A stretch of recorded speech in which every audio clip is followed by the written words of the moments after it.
أنا سميرة عندي 42 سنة متجوزة، طارق بقالي 15 سنة، جوزي عنده محل موبايلات في شارع الجمهورية، محل كبير كده ومشهور. بس المشكلة إن طارق بقى مدمن قهوة ودومينو، مش بيشوفني خالص، مش بيحس بيا، مش بيهتم بيا، بقاله 7 سنين ما بيقربش مني، وكل يوم قاعد في القهوة لحد بليل، ولما يرجع البيت يقع نايم على طول من التعب. أنا كنت بحاول أكلمه، بحاول أفهمه، بحاول أقرب منه، بس من غير أي فايدة. كنت ألبس أحلى حاجة عندي وأعمل نفسي حلوة قدامه، بس هو حتى ما بيبصش عليا. كنت بحس إني مش موجودة، كنت بحس إن قطعة أساس في البيت مش أكتر. كنت دايما أقوله: يا طارق أنا ست وليه احتياجاتي، أنت كل يوم في القهوة وأنا وحدي في البيت، حرام عليك. طلقني علشان أروح أتجوز واحد راجل يعني يحس بيا، يشوفني، يسأل عليا، يهتم بيا. وهو يرد عليا ببرود ويقول لي: يا سميرة عيب الولد يسمع، اصبري بس فترة وهتعدي، انتي عارفة ان الدنيا صعبة والشغل تعبان ومحتاج تركيز. انا قلت له: يا طارق انا مش عايزة فلوس ولا عايزة حاجة، انا عايزة راجل يحس بيا، بس ده كل اللي انا عايزاه. الولد ده اللي هو خالد ابن صديقتي نادية اللي ماتت وسابته لوحده. نادية دي كانت أقرب صديقة ليا من أيام المدرسة، كنا زي الأخوات بالظبط، وكانت بنت طيبة قوي ومحترمة، وربنا ما رزقهاش غير بخالد، الولد الوحيد اللي كانت بتدلعه قوي قوي. لما نادية ماتت بالسرطان، والله العظيم قلبي اتقطع عليها، اتقطع على خالد اللي فضل لوحده من غير أب ولا أم. أبوه كان مات من زمان في حادثة عربية وهو صغير. خالد ده أنا بعتبره ابني بالظبط، كنت بحبه وبدلعه من وهو صغير. بس طبعا هو راجل دلوقتي عنده 23 سنة وطالب في كلية الطب سنة رابعة، وجسمه رياضي قوي قوي لأنه بيلعب كرة قدم في نادي الشباب، وطوله 185 سم وعريض كده ومفتول العضلات. بعد ما نادية ماتت، خالد قعد لوحده في الشقة بتاعت أمه، وكان بيذاكر وبيروح الكلية. بس أنا كنت حاسة إنه محتاج حد يكون جنبه، محتاج عيلة. فضلت أتحايل عليه يجي يقعد معايا، بس هو كان رافض، وكان بيقولي: لا يا خالة سميرة أنا كويس، أنا مش عايزة أتقل عليكي، أنا عارف إن عندك البيت وعندك جوزك وأنا مش حابب أزعجكم. بس أنا فضلت ألح عليه وأكلمه وأقوله: يا خالد أنت ابني وأنت مش هتتقل علينا أبدا، وأمك وصتني عليك قبل ما تموت وقالت لي اطمني عليه يا سميرة، أنت الأخت الوحيدة اللي عندي، لحد ما أنا عيطت قدامه وقلت له: تعالى اقعد معايا علشان خاطر أمك، علشان خاطري أنا كمان، أنا محتاجة ليك يا خالد، أنا حاسة إنك ابني الحقيقي اللي أنا ما رزقتش بيه. أول لما خالد دخل بيتي الموضوع اختلف. أنا عارفة إن جمالي وجسمي يعني مليان ومظبوط، صدر كبير وخصر رفيع ومؤخرة بارزة زي ما بيقولوا. مش بعمل حساب لحد في لبس في بيتي، يا دوبك جلباب بيتي خفيف خفيف كده من الستان الناعم ومفيش حاجة تحته، لا ستيان ولا حاجة. كنت مرتاحة كده في بيتي ومش متخيلة إن الموضوع ممكن يعمل مشكلة. ده كله كان ممكن يعمل مصيبة مع شاب لسه صغير زي خالد، بس أنا كان في دماغي حاجة تانية خالص. أنا كنت بعامله على إنه ابني مش أكتر، بس في نفس الوقت أنا كنت محتاجة أحس إني ست، محتاجة أحس إن في راجل في البيت مش زي طارق اللي دايما غايب. كنت بطلب من خالد حاجات بسيطة كده: يصلح لي الدولاب، يعلق لي الستارة، يجيب لي حاجة من فوق، يساعدني في المطبخ. وكان ولد محترم قوي، وكان بيساعدني فيه كل حاجة من غير ما يتكلم كلمة واحدة. من ساعتها بقيت ألاحظ حاجات كتير. خالد بقى يبص ليه بطريقة مختلفة، لما بمشي قدامه بيبص على جسمي، لما بتكلم معاه بيبص على شفايفي، لما بنزل ألبس الجلباب البيتي بيبقى واضح كل حاجة في جسمي، وهو بيبقى مش عارف يبص فين. وأنا كمان بقيت ألاحظ الموبايل بتاعه كل شوية بيبقى قايم ومش عارف يخبيه. وأنا بقيت أحس بحاجة غريبة جوايا، بقيت أحس إني بعمل كده عمدا. بقيت ألبس جلاليب أخف، بقيت أتحرك قدامه بطريقة مختلفة، بقيت أقعد جنبه على الكنبة وأقرب منه أكتر، بقيت أضحك معاه أكتر، بقيت أحكي له حاجات خاصة عني وعن حياتي. في ليلة من الليالي طارق رجع البيت الساعة 12 بالليل زي العادة من القهوة، تعبان وعايز ينام على طول. أنا كنت قاعدة في أوضة النوم مستنياه، وكنت لابسة قميص نوم شفاف كده علشان يمكن يحس بيا، يمكن يشوفني. بس هو دخل الأوضة حتى ما بصش عليا، راح غير هدومه ونام على طول. أنا قعدت جنبه على السرير وبصيت له، وكنت زهقانة منه وتعبانة منه، وبدأت أكلمه. قلت له: يا طارق انت كده مش راجل، انت كده مش جوز، انت كده مش حد. انا بقالي 7 سنين محرومة يا طارق، 7 سنين وانت مش حاسس بيا. انا ست عندي 42 سنة ولسه في عز شبابي، وانت قاعد في القهوة وانا لوحدي في البيت. هو فتح عينيه وبصلي كده وقال لي بعصبية: انت عايزة ايه بالظبط يا سميرة؟ انت عارفة ان انا مش قادر، انت عارفة ان انا تعبان. انا قلت له لا، انا مش عارفة حاجة، انا عارفة انك مش حاسس بيا وخلاص. انت كده مش راجل، طلقني وخلصني. هو قعد على السرير وبصلي كده وسكت شوية، وبعدين قال لي: طيب بصي، انا عندي حل. هو قال لي: انت عايزة راجل صح. انا قلت له: ايوه، انا عايزة راجل يحس بيا. هو قال لي: وخالد ماله؟ خالد شاب قوي ولسه في عز شبابه، وانا شايفه بيبصلك بطريقة مختلفة. انا اتصدمت من الكلام ده، قلت له: انت بتقول ايه يا طارق؟ انت بتهزر، ده ابن صديقتي، ده زي ابني هو. قال لي: لا، انا مش بهزر، انا بقولك حل. انت عايزة راجل وهو محتاج ست، وانا مش قادر اعمل حاجة. ليه ما تستفيديش بيه؟ انا والله ما هزعل، انا بالعكس هبقى مبسوط انك مبسوطة. انا قلت له: انت مجنون، ده حرام، ده عيب، ده ابن صديقتي. هو قال لي: حرام عليكي ولا عليه؟ الراجل محتاج والست محتاجة وانا موافق، ايه المشكلة؟ انا سكت وما ردتش عليه، وطارق نام ونام على طول. بس الكلام ده فضل في دماغي، ما قدرتش انام. الليلة دي كلها كنت بفكر في خالد، بفكر في جسمه، بفكر في الموبايل بتاعه الكبير، بفكر في اني محرومة بقالي 7 سنين. كنت بحس ان جسمي كله نار، كنت عايزة حد يطفي النار دي. اليوم اللي بعده رحت لخالد علشان اتكلم معاه وافضفض له عن مشكلتي. خالد كان قاعد في اوضته بيذاكر. انا دخلت عليه وقعدت جنبه على السرير وقلت له: يا خالد، انا عايزة اكلمك في حاجة مهمة. هو قال لي: اتفضلي يا خالة سميرة، قولي. انا قلت له: انا عندي مشكلة مع طارق، مشكلة كبيرة قوي وتعبتني قوي. هو قال لي: ايه المشكلة يا خالة سميرة؟ انا تحت امرك في اي حاجة. انا قلت له: طارق بقاله 7 سنين مش عارف يشوفني ولا يحس بيا، دايما في القهوة، ولما يرجع يقع نايم ومش بيقرب مني خالص. خالد سكت شوية وبعدين قال لي: والله يا خالة سميرة، ده ظلم كبير ليكي. انتي ست جميلة قوي وجسمك حلو قوي، ومش معقول حد ما يحسش بيكي. انا اتفاجئت من الكلام ده، بس في نفس الوقت حسيت بفرحة غريبة جوايا. قلت له: انت شايفني حلوة يا خالد؟ هو قال لي: والله يا خالة سميرة، انت احلى ست شفتها في حياتي، وانا بصراحة من اول يوم دخلت هنا وانا مش عارف ابص لحد غيرك. قلت له: وبعدين يا خالد، انت شاب قوي ولسه صغير.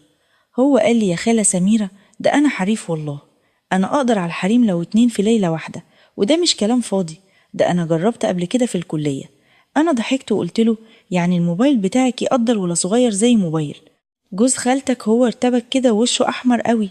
قال لي: يا خالة سميرة، انا زي ابويا. ابويا كان موبايله كبير قوي قوي، وانا موبايلي زي موبايل ابويا بالظبط، وامي كانت بتقول كده دايما.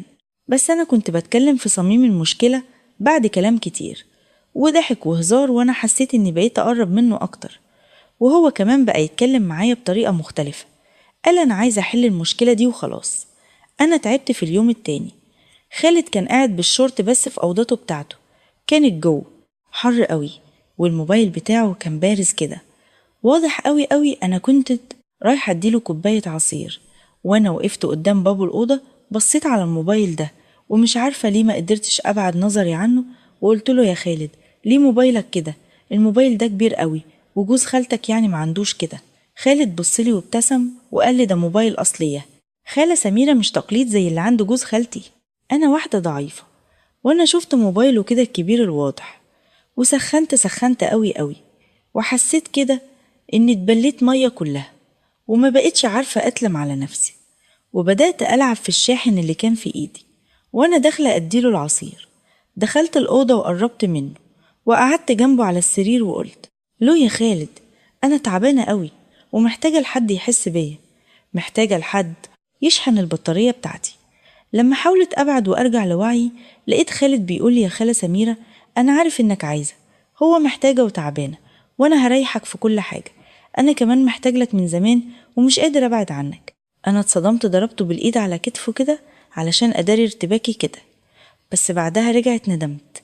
قعدت أعيط ومسكت إيده بإيدي الاتنين وقلت له: اوعى تسيبني وتمشي، أنا محتاجة لك قوي، أنا بعتبرك جوزي، تعرف تعمل معايا، اللي جوزي مش عارف يعمله، بس يكون سر ما بينا. ياه حبيبي، أنا بحبك ومحتاجالك، محتاجالك كل ما بشوفك وأشوف موبايلك. ده ببقى عايزاك يعني تشحن البطارية وتشغل الموبايل. قلت له تعرف تشحن البطارية، تعرف تشغل الموبايل. هو فهم الإشارة وفهم إن البطارية دي هي جسمي اللي بقاله سنين واقف محتاج شحن، وإن الموبايل بتاعه هو الحل الوحيد. أنا كنت عارفة إن مفيش رجوع وما كنتش عايزة أرجع.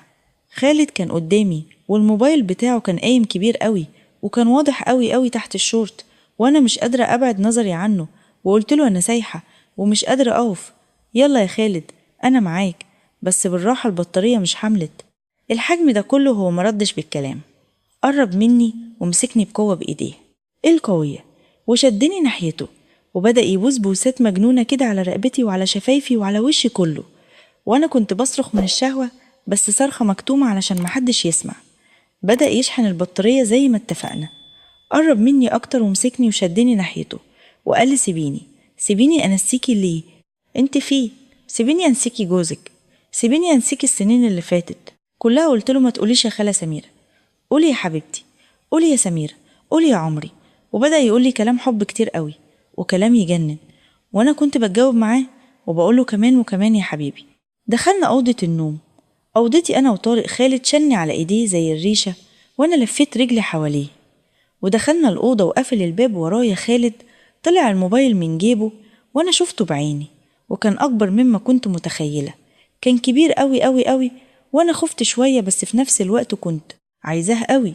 وبدأ يحط الموبايل في الشاحن وأنا كنت بصرخ، كنت بصرخ صرخة مكتومة من الإحساس اللي عمري ما حسيته في حياتي كلها. بدأ يدي الأولاني، وكل ما بيتحرك حركة كانت بتخليني أصرخ أكتر وأكتر. وبدأ يقولي كلام حب كده وغرام، والله الجنون ده كله. وأنا بقيت أرد عليه وأقول له ثانية يا حبيبي، ثانية يا روحي، ثانية يا عمري، أنت أحسن من جوزي 1000 مرة. إحنا في عز المشهد وفي عز ما خالد كان بيديني التاني، وأنا كنت مش مصدقة نفسي، مش مصدقة إن ده بيحصل معايا فعلا. فجأة الباب اتفتح وأنا ما كنتش قفلته كويس. راحت عيني كده على طارق اللي دخل علينا. أنا جمدت في مكاني وخالد كمان وقف وجمد. كنت متوقعة إن هيقتل طلاق فضيحة، مصيبة كارثة. لكن طارق اتبص لنا كده بهدوء ودخل الأوضة وقفل الباب وراه.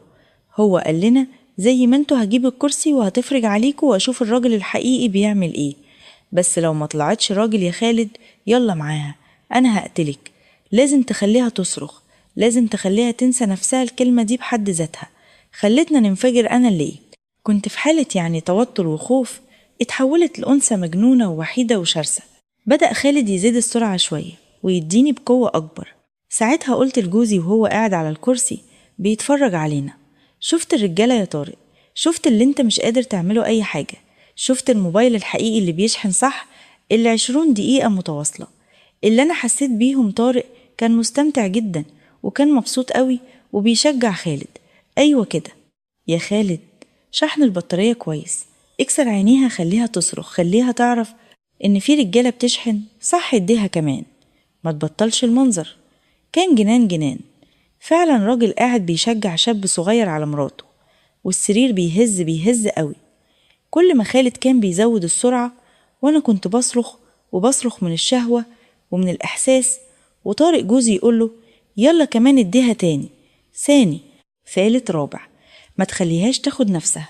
استمر خالد في شحن البطارية لحد ما انا قلتله كفاية كفاية، انا مش قادرة اكمل ولا اقولك كمل شحن، علشان البطارية تتملي خالص وعلشان البطارية بتاعة الموبايل تتملي بالكامل. وفجأة لقيت كمية شحن نازلة من الموبايل بتاعه رهيبة، رهيبة جدا، كمية كبيرة قوي. والشحن بتاع الشاحن لسه ما جاش، الشحن بتاع الشاحن لسه موجود، ولكن شحن البطارية اللي جه الأول كان كتير قوي. قلت له يا مجرم، يا مجرم، انت مش ناوي تجيب الشحن بتاعك ولا ايه؟ علشان يعني خاطر نديله كله في البطارية. وبدأ يديني الأولاني مرة كمان لغاية الشحن التاني ما نزل من الموبايل. بعد فترة قصيرة خالد وصل للذروة مرة تانية والشحن نزل بغزارة شديدة، نزل كله في البطارية وأنا كنت خلاص مش قادرة على نفسي. وبعد ما خلصنا خالد كان تعبان ومرهق قوي، وأنا كنت فرحانة جدا ومبسوطة قوي قوي. قمت من على السرير وأنا مش قادرة أمشي كويس، وحضنت طارق بقوة وقلت له: شفت الرجالة يا طارق، شفت اللي بيحصل لما يكون في راجل حقيقي، شفت الفرق بينك وبينه.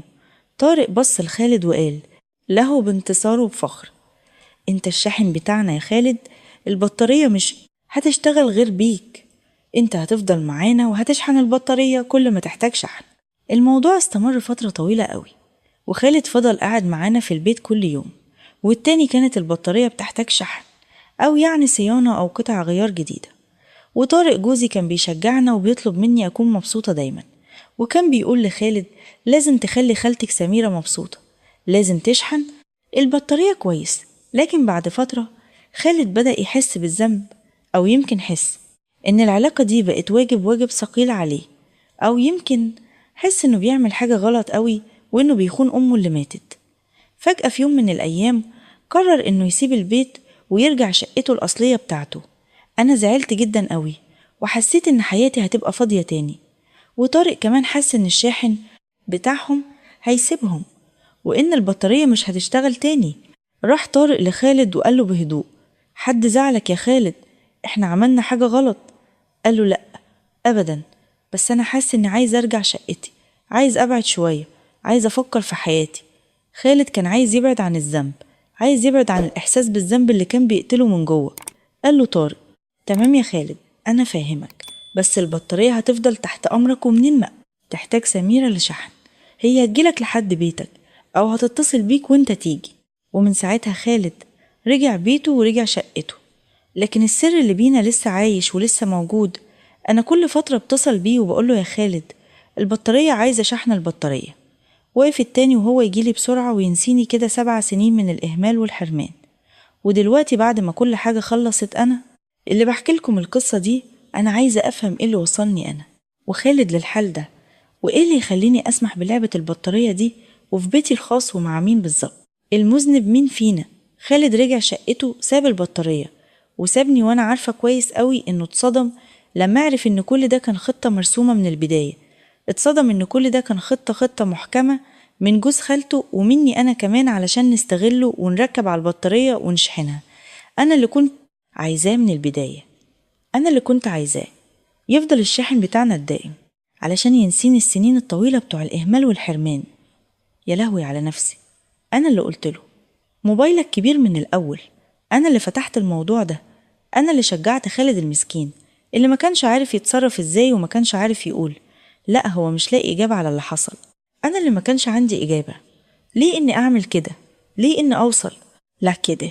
أقول له إيه دلوقتي لو قابلته؟ أقول له إيه بالظبط؟ أقول له إني ضعفت قدام شاب يتيم صغير علشان أرضي شهوتي الحيوانية، وجوزي اللي مريض نفسيا واللي بيحب يتفرج على مراته مع رجالة تانية. أنا عارفة كويس قوي إن خالد عمل حاجة كبيرة وغلط قوي، بس العيب كله مش عليه أبدا. هو خالد معذور يا جماعة، 100% معذور. شاب صغير عنده 23 سنة بس لسه ما اتجوزش، ولسه في بداية حياته وقدامه إغراء كبير، زي أنا وجسمي اللي كنت بعرضه قدامه طول الوقت، وبلبسي وبحركاتي أنا اللي غلطانة. الغلط الأكبر والأساسي كله عليا أنا وعلى طارق كمان، إحنا الاتنين المجرمين الحقيقيين. هو كان ضحية بريئة، ضحية ضعف كبير مني ومن استغلال وحشي من طارق اللي مريض نفسيا واللي بيحب يشوف مراته مع رجالة غيره. هو دخل في دوامة مظلمة ملهاش بداية ولا نهاية. قصة خالد وجوزي طارق وأنا، وده اللي حصل معايا بالظبط. أتمنى منكم كلكم تقولولي أعمل إيه دلوقتي، وإزاي أرجع لربنا، وإزاي أتوب توبة نصوحة. أنا حاليا بفكر جديا إني أتطلق من طارق المريض ده. أنا خلاص ما بقتش طايقاه خالص، ما بقدرش أشوف وشه هو اللي وصلني لكل الذل ده، هو اللي خلاني أعمل الحرام ده كله وتعبت نفسي. وروحي ألاقي راجل محترم أتجوزه في الحلال الصحيح، وأتوب على اللي أنا عملته مع ابن صديقتي الغالية اللي ماتت وهي واثقة فيا. مش عارفة خالص، ياريت كلكم تنصحوني أعمل إيه بالظبط، وتقولولي رأيكم في اللي حصل معايا.